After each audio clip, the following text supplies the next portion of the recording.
सोराया industries private limited त्यांनी कृपया मंचावर यायचं आहे. रवींद्र पाटील सर सत्कार सर करतील.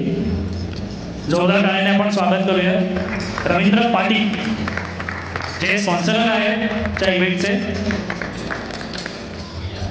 सुयारा इंडस्ट्रीज, माफ करा, सुयारा इंडस्ट्रीज.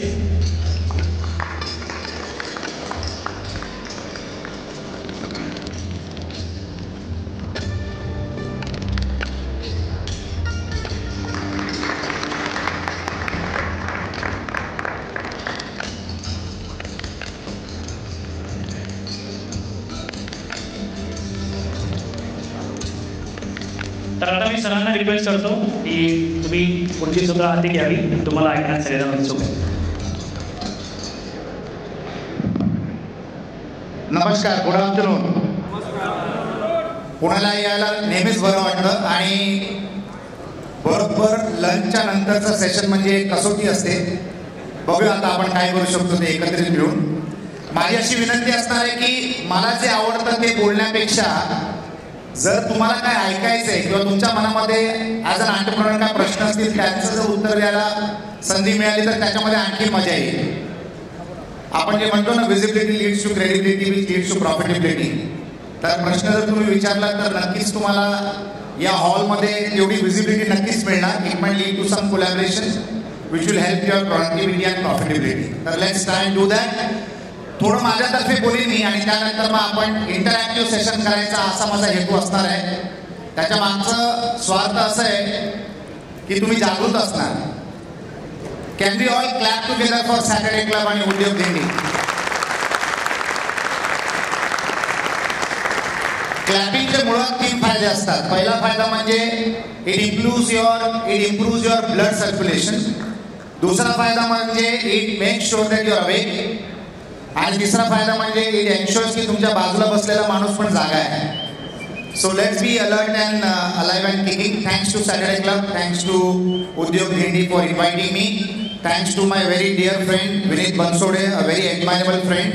साधारणतः 20 वर्षापेक्षा जास्ती आमची मैत्री आहे आणि त्यांच्या निमंत्रणावर मी इथे आलेलो आहे. तर Vineet Bansode, thank you so much. And he is also involved with one of my investments, that is Patil काकी. तर सेशन सुरू करायच्या अगोदर किंवा बोलणं सुरू करायच्या अगोदर I am venture capitalist and invest in to people.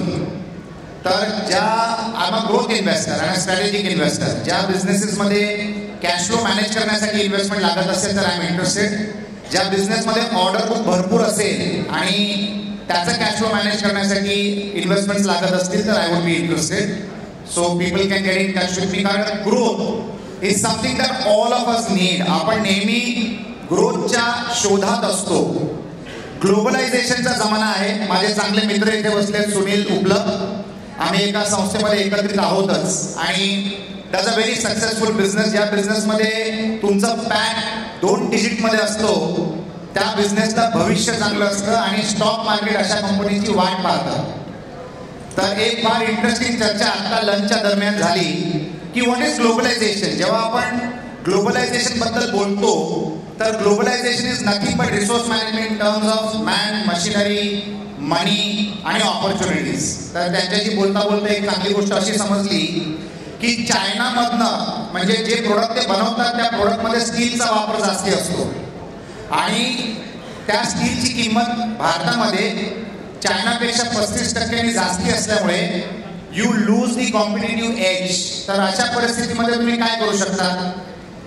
Intelligence is not about the business that you do only, but intelligence is about the ecosystem in which you operate. तुमच्या कस्टमर्सना कमीत कमी किमतीमध्ये प्रोडक्ट कसं द्यावं आणि क्वालिटीमध्ये सगळ्यात चांगलं क्वालिटी कशी द्यावी याची कसोटी म्हणजे entrepreneurship.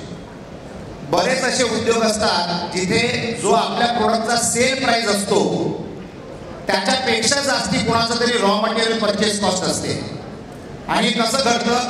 If you know to identify the place from where you can get your raw materials, keep the price at the lowest, manufacture it in the most excellent way. It is all operational excellence today.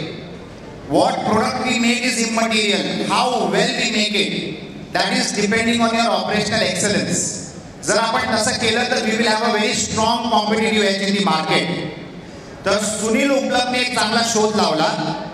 China आणि इंडियाच्या import एक्सपोर्टमध्ये बऱ्यापैकी restrictions आहेत, परंतु आपल्याबरोबर restriction असतील तर कुठेतरी easement असतं. तर त्यांनी शोधून काढलं की थायलंडमध्ये त्यांचं ट्रेड पॅक्ट असं आहे की there is no import export liability as such between Thailand आणि चायना. आणि coincidentally the same arrangement is between Thailand and India. तर ॲज अ उद्योजक तुम्ही काय करणार? ॲज अ उद्योजक तुम्ही थायलंडमध्ये सेटअप करू शकता, तिथे प्रोडक्ट बनवू शकता, भारतामध्ये इम्पोर्ट करू शकता आणि चांगलं मार्केट कॅप्चर करू शकता. Now this is nothing but excellence of thinking आणि प्लॅनिंग. आपल्याला ॲज एंटरप्रेन्योर्स ग्लोबल असणं फार महत्त्वाचं आहे. ग्लोबल म्हणजे लोकली स्ट्रॉंग, ग्लोबली अवेअर आणि ग्लोबली अवेलेबल. स्पर्धा जी आहे ना या जमान्यामध्ये ही दोन प्रोडक्ट्स किंवा दोन कंपनीजमध्ये नाही आहे, तर ही स्पर्धा आहे दोन एक्सलंट एंटरप्रेन्योर्समध्ये. आता ते दोन एंटरप्रेन्योर्स पुण्यामध्ये असू शकतात किंवा पुणे आणि मुंबईमध्ये असू शकतात किंवा पुणे आणि चायनामध्ये असू शकतात किंवा पुणे आणि अमेरिकेमध्ये असू शकतात. जर 10 मर्सिडीज गाड्या जरी एक रेसमध्ये असल्या तरी एकच मर्सिडीज गाडी जिंकेल आणि that winner will be the one who knows to drive it the best. असा आपला हेतू असणं फार गरजेचं आहे. आपण ज्या राज्यात राहतो महाराष्ट्र, याची लोकसंख्या साधारणतः 13,37,70,000 लोकांची आहे. तुम्हाला हे ऐकून आश्चर्य वाटेल की more than 85% countries in the world do not match this population. म्हणजे महाराष्ट्र हा स्वतः एक देश आहे आणि या देशामध्ये, महाराष्ट्रासारख्या देशामध्ये जिथे 13 कोटीची आबादी आहे, India is a world in a country असं मी नेहमी म्हणतो, प्रत्येक प्लॅटफॉर्मवर म्हणतो की India is a world in a country. आणि या देशामध्ये जर आपल्याला उद्योग करायचा असेल तर उद्योग is nothing but serving people through services and products. याच्यामध्ये आपण अतिउत्कृष्ट कसे राहू शकतो हे आपल्याला इकोसिस्टममधनं शिकायला मिळतं. आणि today learning is not restricted only from the activity that you do or that sector or segment, but cross learning ज्याला आपण म्हणतो. क्रॉस लर्निंगमध्ये आपल्याला जास्ती इंटेलिजन्स मिळतं, ज्या मार्फत आपण एक चांगले उद्योजक बनू शकतो. माझं म्हणणं एवढंच आहे की जर आपल्याकडे एवढी लोकसंख्याचं एवढा मोठा राष्ट्र आहे, 9% of महाराष्ट्रा's population is in Pune and surrounding areas. 9%, which is a huge population. जिथे लोक असतात तिथे गरजा असतात आणि जिथे गरजा असतात तिथे ऑपॉर्च्युनिटीज असतात आणि या ऑपॉर्च्युनिटीजमधनं आपण उद्योग निर्माण करतो. त्यातलेच आपण सर्व आहोत. म्हणजे एका वीक डेवर एवढी लोकसंख्या जर जमा होते, म्हणजे मराठी उद्योजक एवढे जर एकत्रित येतात on a week day, it is a sign of prosperity not only for yourself or not only for Pune or Maharashtra, but this is a sign of prosperity for India. आणि असं म्हटलं जात आहे की पुढचे 50 वर्ष जे आहेत ना हे भारताचे आहेत. आपली आबादी जी आपली कमजोरी मानली जायची ती आज आपली सर्वात मोठी ताकद आहे. आणि ग्लोबलायझेशनमुळे movement of services and movement of products हा बिकम सो कन्व्हिनियंट. एवढं सगळं इन्फ्रास्ट्रक्चर मजबूत झालेलं आहे की जर आपण एक्सलन्स अचीव केलं आपल्या क्षेत्रात, whether it is a product of service, तर मार्केट जे आहे ना ते पुण्यापुरतं, महाराष्ट्रापुरतं, भारतापुरतं किंवा एशियापुरतं नाही आहे, तर जगभरापर्यंत आहे. The next 50 years India is going to rock. जसे 50 वर्ष चायनाचे गेले टिल 10 years बॅक, तसे पुढचे 50 वर्ष भारत देशाचे जाणार आहे. ग्लोबलायझेशनमुळे पैशाचा प्रवाह जो आहे ना तो आपल्या देशात येणार आहे. आणि डेमोक्रेसीमुळे जे कॉम्प्लिकेशन्स आपण पाहतो ना, those are the biggest opportunities for Indian entrepreneurs. कारण कुठच्याही कंपनीला भारतामध्ये येऊन डायरेक्ट काम करता नाही येणार. त्यांना आपल्यासारखे एंटरप्रेन्योर्स बरोबर लोकल सिच्युएशन्सना मॅनेज करण्यासाठी पार्टनरशिप्स करावी लागतील. मग ते मर्सिडीज असो ज्यांना टाटाची गरज लागली किंवा टोयोटा असो ज्यांना किर्लोस्करांची गरज लागली. You need to be excellent in what you do. And the best profile of an organization is the bottom line that they achieve. Bottom line म्हणजे profit after tax. तुम्हाला एखादा चांगला व्हेंचर कॅपिटलिस्ट भेटला ना तर तो तुम्हाला दोनच प्रश्न विचारणार, what is your top line आणि व्हॉट इज युअर पॅट. तुमच्या पॅटचा जो पर्सेंटेज असतो ना that defines you on what level of excellence you have reached. तुमच्या एक्सलन्सचं प्रमाण किती चांगलं आहे हे तुमच्या पॅटवरनं समजतं. फॅक्टरी कुठे आहे, किती माणसं काम करतात, तुमची मॅनेजमेंट टीम कशी आहे, तुम्ही कसे वागता, तुमचं टॅक्स कम्प्लायन्स किती चांगलं आहे, ऑल दिस इज सेकंडरी. एक हुशार वेंचर कॅपिटलिस्ट तुम्हाला फक्त दोनच प्रश्न विचारणार, what is your top line and what is your plan. आणि त्या दोन प्रश्नांच्या उत्तरामध्ये त्यांना तुमचं पूर्ण प्रोसेस, पूर्ण ऑर्गनायझेशन समजून येईल की what is the level at which you are operating. International ऑपॉर्च्युनिटीजना जर आपल्याला टॅप करायचं असेल म्हणजे you can be locally strong, local पहलवान असणं फार महत्वाचं आहे. आणि ते करण्यासाठी तुम्हाला रिसोर्सेसच्या गरजा लागतात. एक फार मोठी लिमिटेशन जी एंटरप्रेन्योरच्या मनामध्ये बऱ्याच वेळेला असते की मला भरपूर रिसोर्सेस पाहिजेत आणि त्या सगळ्या रिसोर्सेस माझ्याकडे उपलब्ध असले पाहिजेत आणि त्या सगळ्या रिसोर्सेस माझे असले पाहिजेत. ही चुकीची धारणा आहे. You need to be a part of an ecosystem like Saturday club, जिथे तुम्हाला ज्या सर्व्हिसेस लागतात किंवा ज्या रिसोर्सेस लागतात यांना तुम्ही पे पर यूजच्या कॉन्सेप्ट खाली वापरू शकता, so that your input cost is as minimal as possible and your output because of this planning will be the best possible in the sector or the segment. Core product आपल्याकडे ठेवल्यानंतर whether you take Tata, Mahindra or any automobile industry, ऑटोमोबाईलचं example यासाठी देतोय कारण बजाज, महिंद्रा, टाटा सगळ्यांचे plants महाराष्ट्राच्या या भागात आहेत पुण्यामध्ये. तर 40% of the product is made in house, 60% is outsource to vendors. ज्या रिसोर्सेसवर आपला कंट्रोल नसतो किंवा ज्या रिसोर्सेसना आपल्याला इन्व्हेस्टमेंट करावी लागत नाही असे रिसोर्सेस जर तुमच्या बरोबर निगडीत असतील तर indirectly they are your stakeholders without you being responsible for their investments. अशा पद्धतीने जर आपण आपला बिझनेस प्लॅन केला तर आपल्याला प्रगतीचा मार्ग फार चांगल्या दिशेने भेटू शकतो किंवा लवकर भेटू शकतो. It is all about planning and strategising. What business you do, तुम्ही काय बिझनेस करता यापेक्षा महत्व आहे how do you do that business, तुम्ही तो बिझनेस कसा राबवता याच्यावर महत्व आहे. It is all about the planning. आणि मी तर असं म्हणेन की जैसा राजा वैसी प्रजा. तुमच्या मनातले जे विचार आहेत हे विचार जर पर्कोलेट होऊन शेवटच्या माणसापर्यंत पोहोचले आणि there is an alignment of thoughts in the organisation from top to the bottom, then achieving the goal is definitely not going to be a problem at all. शेवटी कुठच्याही ऑर्गनायझेशनला किंवा कुठच्याही एंटरप्रेन्योरला यशस्वी होण्यासाठी you just need to have a great team together. त्याच्यामध्ये 11 सचिन तेंडुलकर असले तरी तुमची टीम चांगली नसणार. You need to have a good batsman, you need to have a good bowler, you need to have a good fielder, you need to have a good coach. It is going to be combination of skill sets. एका संस्थेचा मी एक member होतो 2004 साली. त्या संस्थेचं नाव होतं excel life, extraordinary lifes. Singapore based organisation होतं आणि त्यांची ट्रेनिंग चालायची बालीमध्ये आणि भारतामध्ये सुद्धा ते यायचे. तर ते म्हणायचे की कुठच्याही यशस्वी उद्योगासाठी तुम्हाला 8 प्रकारचे लोक असले पाहिजेत, everybody with unique skill sets. आणि जर त्या 8 लोकांची टीम एकत्रित आली तर तुम्ही फार चांगलं यश प्राप्त करू शकता, तुम्ही फार चांगलं पॅक अचीव्ह करू शकता, प्रॉफिट आफ्टर टॅक्स अचीव्ह करू शकता. It was a very eye opener आणि it was a game changer of my life. As entrepreneurs we always need to become game changers in the business that we do. आणि प्रत्येक business is like a game आणि प्रत्येक गेमचे नियम असतात. For example, in a football you can't pick the ball, you need to kick the ball. In a handball, you can't kick the ball, you need to pick the ball. तर तुम्हाला तुमच्या क्षेत्रातल्या गेमला समजता आलं पाहिजे, त्याचे नियम समजता आले पाहिजे आणि त्यानंतर तुम्हाला हिंमत असली पाहिजे ते रूल्स चेंज करण्यासाठी. आज जो पण उद्योग आपण करतोय ही नॉवेल्टी नाही, आपला बिझनेस नॉवल नसणारच.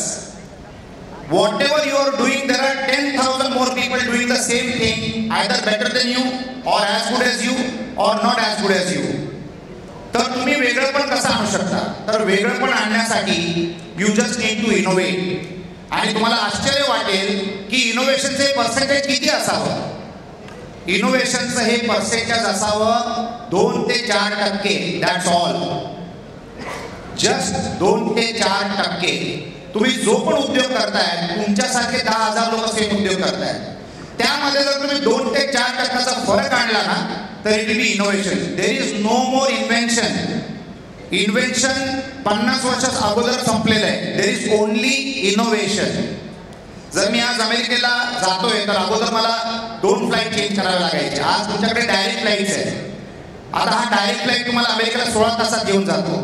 What can be innovation? एक अशी फ्लाईट यावी जो मला 8 तासात घेऊन जाईल. त्याचा फर्दर इनोव्हेशन काय असणार? एक असं फ्लाईट येईल जिथे मी 2 तासात पोहोचू शकतो इकडनं अमेरिकेला. जसं मुंबई ते पुणे मी 16 तास प्रवास केलाय 25 वर्षा अगोदर. 16 तास because of traffic jam, 2 lane road, narrow road, खड्डे वगैरे वगैरे. 16 तास लागलेत मला पुण्याला पोहोचायला.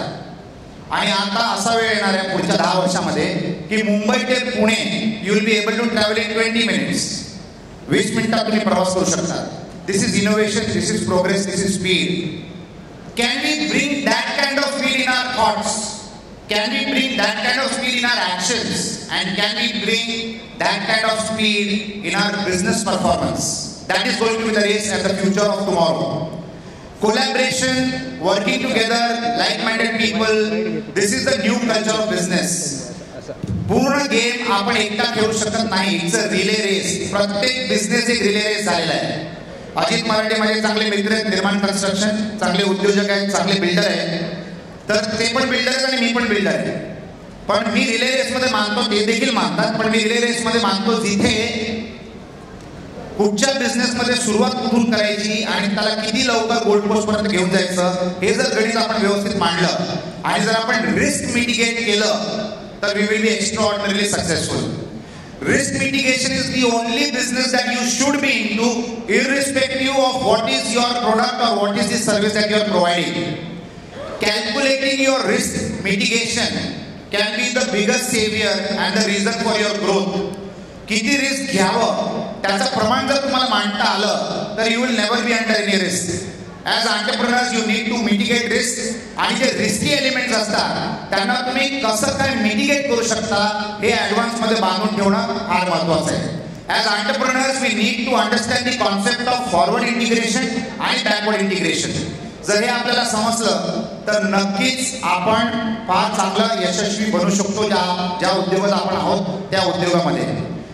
व्हॅल्युएशन आणि प्रॉफिटेबिलिटी हे 2 माझे आवडते विषय आहेत. व्हॅल्युएशन काय असतं आणि प्रॉफिटेबिलिटी काय असतं? जेव्हा आपण उद्योग करतो तेव्हा any amount above our operating cost is our profit. आणि अकाउंटिंग लँग्वेजमध्ये 100 रुपयावर जर आपण 1 रुपया कमवला तर त्याला आपण टेक्निकल अकाउंटिंग लँग्वेजमध्ये म्हणतो प्रॉफिट कमवलं. आणि 100 रुपयावर जर आपण 1000 रुपये कमवलं त्याला देखील शब्द तोच वापरला जातो की आपण प्रॉफिट कमवलं. The productivity of your profitability has to be the highest. आणि that should be our aim of achieving excellence in maximizing the productivity of our profitability. ते करण्यासाठी काय स्टेप्स लागतात त्याचं प्लॅनिंग करणं महत्त्वाचं आहे. Valuation is the ultimate profit of an entrepreneur. Ultimate profit of an entrepreneur is valuation. आपण नुकतंच एका कंपनीबद्दल ऐकलं असणार. त्या कंपनीज नेम इज मिनिमलिस्टिक. ऐकलंय का? मिनिमलिस्टिकला एका मल्टीनॅशनल कंपनीने 6 times of their value, 6 times of their top line मध्ये परचेस केले. 8 times of their top line. 350 कोटीचं टॉप लाईन होतं. त्यांना 3000 कोटी मध्ये त्यांना विकत घेतलंय, which is one of the best deals India has seen in the last 20 years. तर हे कशासाठी झाले? They achieved the excellence of pack. They achieved the excellence of right from the beginning, ownership of the product, production of the product, creation of the market, customer acquisition cost, minimalistic cost of advertising and marketing cost, making sure that the product performs as per the expectations of the client. आणि त्यासाठी फक्त 4 वर्षांमध्ये from 0 to 350 कोटीचा turnover, 350 ते 500 कोटीचा turnover, आणि they have got sold at an all cash buyout of 3000 crores. Now that's valuation. एक उद्योजक म्हणून आपण फक्त प्रॉफिटवर लक्ष न ठेवता आपल्या कॅटेगरीमध्ये जर आपण व्हॅल्युएशन क्रिएट करत गेलो तर that is the ultimate achievement of an entrepreneur. तर फक्त प्रॉफिटवर लक्ष न देता we need to think how we can be having high valuation. तर त्याचे काही पॅरामीटर्स असतात आणि त्याच्यातला सगळ्यात महत्त्वाचा पॅरामीटर असतो स्केलेबिलिटी. आपल्या बिझनेसमध्ये जर स्केलेबिलिटी असली तर आपल्याला व्हॅल्युएशन बऱ्याच प्रकारे मिळू शकतो, कारण scalability is the first and the foremost and the most important aspect of creating great valuation. And our ball should always be on profitability. Cash burn हा जो कॉन्सेप्ट आहे, मी त्या कॉन्सेप्टमध्ये मानत नाही. जरी बऱ्याच कंपनीजना कॅश बर्न आणि नेगेटिव्ह रेव्हेन्यू ग्रोथमध्ये सुद्धा व्हॅल्युएशन मिळतं, पण मी त्याच्यातला नाही आहे. For me being cash positive is critically important and valuation of a cash positive company is what is interesting for me. तर it is all depending on individual preferences की तुम्हाला व्हॅल्युएशन कसं घडवायचं आहे. पण we should all work only for valuation. Profits and profitability is a byproduct of your efforts which will keep you running and allowing you to grow at regular intervals. Year on year growth आपण कशी करावी त्याच्यात तुम्ही तुमच्या सेक्टरमधले top 5 प्लेयर्सचा जर study केलं तर त्याचा तुम्हाला अंदाज भेटेल. तर मी असं म्हणेन, the next 50 years are Indian entrepreneurs and this can happen with only strategic planning. Get invested by strategic investors. Do not pick up money from investors is my philosophy and my policy. फक्त इन्व्हेस्टरने पैसे लावले ना तर तो तुम्हाला नेहमी phone करत विचारणार की किती व्हॅल्यू झाली, आता किती व्हॅल्यू झाली. जर एखादा स्ट्रॅटेजिक इन्व्हेस्टर तुमच्यामध्ये आला ज्याच्यासाठी तुम्ही बॅकएंड असणार किंवा फ्रंट एंड असणार त्याच्या बिझनेससाठी, म्हणून तो स्ट्रॅटेजिक इन्व्हेस्टर आहे, तर he will not only give you the money, he will give you the knowledge आणि he will also bring business to your organisation to make it grow. So always look out for strategic investor for the growth of your company. आणि जेवढं लवकर होऊ शकतं तेवढं लवकर get listed. One of the major goal of Indian entrepreneurship should be distributing your skill set, your knowledge, your excellence and your profits amongst the people, because the same people are again your customers. They also become your investors and you become a preferable company because they have invested in your company. तर get listed, that change your profile, that changes your personality and that changes your status also. तर आपण कसं stock market पर्यंत पोहोचू शकतो याचा अभ्यास पण सुरू करा. अनेक लोक येत आहेत, मला 2-4 लोक असे भेटले ज्यांचं 15 दिवसात किंवा 6 महिन्यात किंवा 1 वर्षानंतर ते IPO करणार आहेत. That is nirvana. Achieving an IPO is nirvana. Getting listed, becoming more responsible, becoming more accountable and having shareholders in the form of people who also become your customers is the best thing to be achieved by an entrepreneur in his one lifetime. Minimum एक तुम्ही करणं चांगलंच आहे. either you come up with an IPO or become a part of other people's IPO. तर I play the second role. I become a part of other people's IPO by becoming strategic investor in those companies. तर जर हे जर तुम्ही थोडेफार points मनामध्ये ठेवले तर नक्कीच तुम्हाला दिशा मिळू शकतो. शेवटी ॲज एंटरप्रेन्योर्स आपल्या मनातले विचार जेवढे मोठे असतील ना तेवढा मोठा आपण उद्योग करू शकतो. आणि जर योग्य दिशेला आपलं लक्ष गेलं तर आपली प्रगती फास्ट होऊ शकते. मी असं म्हणतो की मी सुरतच्या दिशेला 400 km/hच्या स्पीडने जरी प्रवास केला तरी पुन्हा येणार नाही आणि पुण्याच्या दिशेला मी कुठच्याही वेगाने पोहोचलो तर एक दिवस नक्कीच माझं डेस्टिनेशन जर पुन्हा असेल तर मी तिकडे पोहोचू शकतो. तर दिशा बदलोगे तो दशा बदलेगी, जसं म्हणतो ना अनेक वास्तू कन्सल्टंट्स म्हणतात, दिशा बदलोगे तो दिशा बदलोगे तो दशा बदलेगी. त्याच प्रकारे जर आपण आपली दिशा योग्य ठिकाणी जर बघितली किंवा मेंटेन केली तर आपण फार चांगली प्रगती करू शकतो. तर this is what I wanted to share. कोणाला काही प्रश्न विचारायचे असतील तर I would be more than happy to answer those questions. Anybody? Yes, please. In a mic dialogue. Sir, as you said, next 20 years going to be India's future, and as the Prime Minister declared that 2047 India will be a developed country. So we as a first entrepreneurs or as a Saturday Club entrepreneurs, what exactly the goals and what exactly the targets we should look at next 10 years, 20 years, or as you said 2047? It is depending on the business that you do. तुमच्या बिझनेसमध्ये तुम्ही काय business करता त्याच्यावर अवलंबून आहे आणि त्याच्या व्यतिरिक्त तुमच्या पियर्सनी काय स्पीडनी ग्रोथ केलेली आहे that should be your minimum starting point. तुम्ही समजा एखाद्या बिझनेसमध्ये आहात तर त्या इंडस्ट्रीमध्ये टॉप 5 लोकांना बघा, त्यांच्या स्पीड ऑफ ग्रोथ बघा. That should be a starting point two achieve. आणि ते अचीव केल्यानंतर you can make your self with a better target. As entrepreneurs, if you want a comfortable growth, you have to all the time be uncomfortable. जर तुम्ही comfortable असलात ना तर तुम्हाला growth मिळणं फार कठीण आहे. Always controlling the unknown should be the best skills of an entrepreneur. जर तुम्ही कम्फर्टेबल झाला तर you have a limited growth, you will still make profits. पण ते 100 रुपयावरचा 1 रुपयाचा प्रॉफिट आहे. 100 रुपयावर जर 1000 रुपयाचा प्रॉफिट पाहिजे तर we have to be uncomfortable आणि we need to enjoy that feeling of being uncomfortable, not the negative uncomfortable, but we should always be anxious for the next step of growth. That's excitement. Value addition, what you did today before you go to sleep and calculating that it was better than what I did yesterday will make you grow on a year-to-year basis, but this has to be a daily thought process. Any more questions? Yes, Vinay. So आमचे उद्योजक आहेत त्यांना investment घ्यायची असेल तर as अ investor आपण काय बघतो लोकांमध्ये किंवा एका ऑर्गनायझेशनमध्ये what do you see, what parameters do you see before you invest in a company? Knowledge quotient of the entrepreneur, geographic spread of the entrepreneur, scalability possibilities of that particular business, and the way he manages the stakeholders of his business. According to me, there are 4 to 5 important stakeholders, and it begins with government. Live cut. You cannot mess up with the government, whether it is India or whether it is any other country. Lot of people get doomed किंवा बर्बाद होतात because त्यांचा government बरोबर पंगा होतो कुठच्या तरी department बरोबर. तर how do you maintain your compliance is the first thing that I will look at. Second is the quality of the team, त्यांचा confidence level, त्यांचा happiness quotient.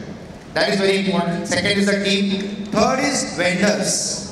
What is the quality of vendors that you have or that entrepreneur has? And what is the feedback of that vendors about that entrepreneur? Jugaad system आपल्याला बंद करणं फार गरजेचं आहे. Credit system आपल्याला बंद करणं फार महत्त्वाचं आहे.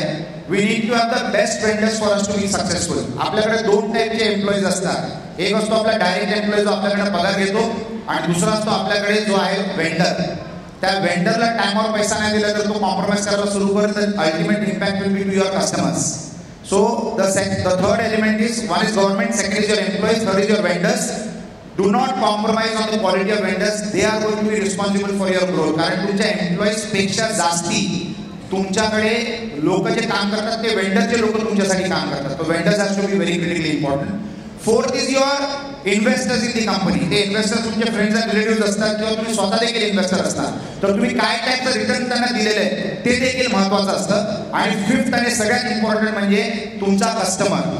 What does the customer feel about your company, your product and your services is critically important. जर आपल्या कस्टमरला असं वाटलं की मी बाबा टाटा म्हणजे मी मारुती गाडीचे पैसे दिले पण तुम्ही मला मर्सिडीज गाडी डिलिव्हर केली आहे. More value is only a perception. More value जो तुमचा कस्टमर आहे त्याला तुम्हाला पेमेंट दिल्यानंतर जरी खुशी राहिली that means you are a successful company and there is a good scale possibility in the near future. आपल्याला कल्पना नसेल पण all of us work for companies like Rolex, Mercedes. आपण सगळे या कंपनीसाठी काम करतो लहानपणापासून. कारण सर्वांची एक इच्छा असते की एक दिवस मी मर्सिडीज घेईन, एक दिवस मी BMW घेईन, एक दिवस मी प्रायव्हेट जेट घेईन. तर we become their employees without getting paid. सगळे लोक कष्ट करतात. त्यांना एकच हेतू असतो की मी एक दिवस माझ्या परिवारासाठी घराच्या बाहेर एक मर्सिडीज गाडी आणून ठेवणार. That is the kind of product that we should build. की एक दिवस मी असं एक वस्तू घेऊ शकतो आणि that product should be our product. की मी एक दिवस या रेस्टॉरंटमध्ये जेवायला जाईन, की मी एक दिवस या रिसॉर्टला मी जाईन. असे रिसॉर्ट्स आहेत ज्याला पर नाईट 8 लाख 10 लाख रुपये पर नाईटची कॉस्ट असते. तर I will go and stay there for 1 night. तर एक दिवस. तर all those companies are owned by people like you and me and they have built excellence to an extent that the whole world is desirable to buy that particular product. Rolex does not show you time. Rolex shows your status to the world. Mercedes is not a vehicle. Mercedes is a symbol which explains to the world that you have arrived. Apple is not a phone. Apple is innovation in your hands. How can our product be described? हे जर आपण विचार करायला सुरुवात केली ना, it will be a game changer for all of you in the market and you will create a bigger market share. शेवटी आपली इकोसिस्टम किती महत्वाची आहे, किती स्ट्रॉंग आहे हे समजणं अत्यंत महत्वाचं आहे. आपला वेंडर जर आपला कस्टमर झाला ना दॅट इज एक्सलन्स. कारण वेंडरला आपले सगळे शक्य म्हणजे माहिती असतात. त्याच्यानंतर जरी तो आपला कस्टमर झाला म्हणजे you are doing things right. तर I always take on this parameters before investment happen. I take last 2 questions. माझे अर्धा तास संपलेला आहे. I on 32 minutes. सर्वांना विनंती आपण एक प्रश्न घेऊया कारण काय वेळेची last 1 question. Last question please. माझ्या शाळेत एक मित्र होता आणि माझ्या मित्राचे वडील एक डायलॉग म्हणायचे जे आपल्याला लागू होता की जिसने की शर्म उसके फूटे करम और जिसने की बेशर्माई उसको मिली दूध मलाई. अजून एक मी तुम्हाला सांगतो की आज उत्तर देणं is not a great ability. प्रश्न विचारणं इज द बिगेस्ट एबिलिटी. म्हणून आपण ChatGPT यूज करतो. The quality of the output of ChatGPT depends on the quality of the input it gets from you in the form of your question. तर प्रश्न विचारायला कधी संकोच करू नका. जिसने की शरम म्हणजे आपल्याला बेशरम होणं फार गरजेचं आहे. तर you should keep asking questions. That's how you get visibility and that also helps you to becoming a better entrepreneur. I wish you all the best. Have a God bless future and it was a pleasure interacting with you. Thank you so much. Thank you. जोरदार टाळ्या वाजवा आपण सरांसाठी. खूप